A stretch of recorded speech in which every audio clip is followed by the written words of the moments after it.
जय श्री कृष्ण. ओम नमो भगवते वासुदेवाय नमः. अध्याय 14. गुणत्रय विभाग योग. त्रिगुणमयी माया. श्री भगवान म्हणाले, पुन्हा एकदा मी तुला सर्व ज्ञानातले परम उत्तम ज्ञान सांगतो, जे जाणल्याने सर्व मुनींना परमसिद्धी प्राप्त झालेली आहे. या ज्ञानामध्ये स्थिर होऊन मनुष्य माझ्या स्वतःसारख्या दिव्य स्वभावाची प्राप्ती करू शकतो. याप्रमाणे स्थिर झालेला मनुष्य सृष्टीच्या वेळी जन्म घेत नाही किंवा प्रलयाच्या वेळी व्यथित होत नाही. हे भारता, ब्रह्म नामक संपूर्ण भौतिक तत्व हे जन्माचा स्रोत आहे आणि या ब्रह्माच्या ठिकाणीच मी गर्भधान करतो. यामुळे सर्व जीवांची उत्पत्ती शक्य होते. हे क्रोंतेया, भौतिक प्रकृतीमध्ये जन्म घेऊन सर्व योनी प्रकट होत असतात आणि मी बीज प्रदान करणारा पिता आहे. भौतिक प्रकृती सत्व, रज आणि तम या 3 गुणांनी बनलेली आहे. हे महाबाहो अर्जुना, जेव्हा जीव प्रकृतीच्या संपर्कात येतो तेव्हा तो या त्रिगुणांमुळे बद्ध होतो. हे अनग अर्जुना, सत्वगुण इतर गुणांपेक्षा निर्मळ असल्यामुळे प्रकाशमयी आहे आणि हा मनुष्याला सर्व पापांतून मुक्त करतो.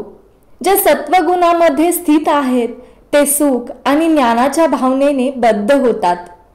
हे क्रोंतेया, असंख्य वासना आणि महत्वाकांक्षांमुळे रजोगुण उत्पन्न होतो आणि यामुळे देहधारी जीव सकाम कर्मांशी बांधला जातो. हे भारता, अज्ञानापासून उत्पन्न झालेला तमोगुण म्हणजे सर्व देहधारी जीवांचा मोह असल्याचे जाण. प्रमाद, आळस आणि निद्रा हे तमोगुणाचे परिणाम आहेत आणि ते बद्ध जीवाला बंधनकारक ठरतात.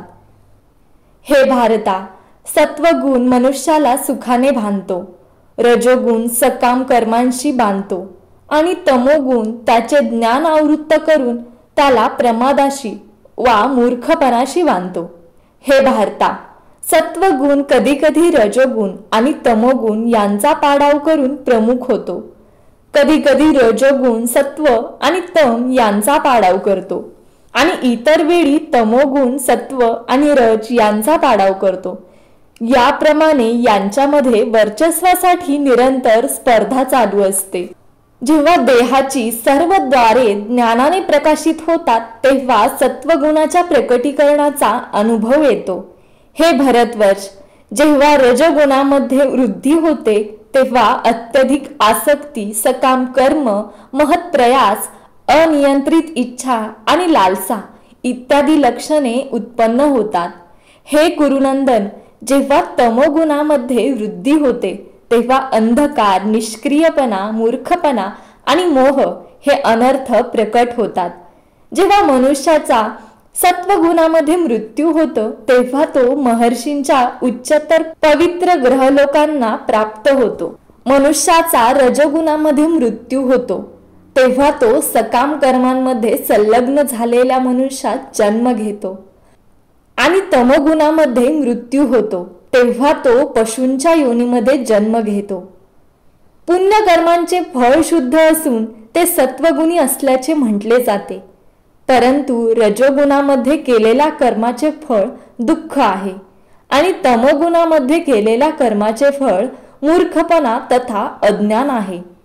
सत्वगुणापासून वास्तविक ज्ञान उत्पन्न होते, रजोगुणापासून लोभ उत्पन्न होतो आणि तमोगुणापासून प्रमाद, मोह तथा अज्ञान उत्पन्न होते. सत्वगुणी मनुष्य क्रमशः ऊर्ध्वगतीने उच्चतर लोकांमध्ये जातात. रजोगुणी मनुष्य पृथ्वी लोकावर वास करतात आणि निंद्य तमोगुणी मनुष्यांचे नरक लोकी अधपतन होते.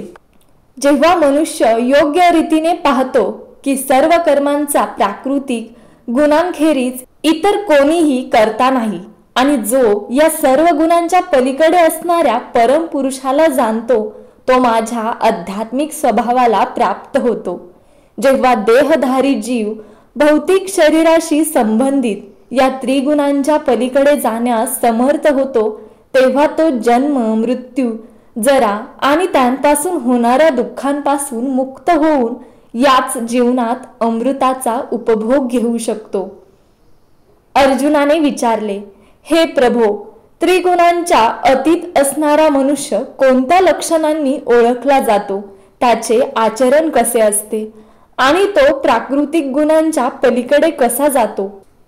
श्री भगवान म्हणाले, हे पांडुपुत्र, जो प्रकाश, आसक्ती आणि मोह यांची उपस्थिती असताना त्यांचा द्वेष करीत नाही किंवा ते नाहीसे झाले तरी त्यांची आकांक्षा करीत नाही, जो त्रिगुणांच्या प्रभावामध्येही अविचलित आणि निश्चल राहतो आणि केवळ त्रिगुणच सक्रिय आहेत हे जाणून उदासीन तथा दिव्य राहतो, जो आत्मस्थित आहे आणि सुखदुःखाला सारखेच मानतो, जो माती, दगड आणि सोन्याकडे समदृष्टीने पाहतो, जो प्रिय आणि अप्रिय यांच्याविषयी समभाव राखतो, जो धीर आहे आणि स्तुती तथा निंदा, मान तथा अपमान यांकडे समभावाने पाहतो, जो मित्र आणि शत्रू यांच्याशी सारखीच वर्तणूक करतो आणि ज्याने सर्व भौतिक कर्मांचा परित्याग केला आहे त्या मनुष्याला गुणातीत म्हटले जाते. जो मनुष्य सर्व परिस्थितीत एकनिष्ठ होऊन पूर्णतः भक्तिमय सेवेमध्ये संलग्न होतो, तो तत्काळ त्रिगुणांच्या पलीकडे जाऊन ब्रह्मस्तराप्रत उत्पन्न होतो आणि परम सुखाची स्वाभाविक स्थिती असणाऱ्या अमृत, शाश्वत आणि अव्ययी निर्विशेष ब्रह्मज्योतीचा आधार मी आहे. भेटूयात अध्याय 15 मध्ये. धन्यवाद.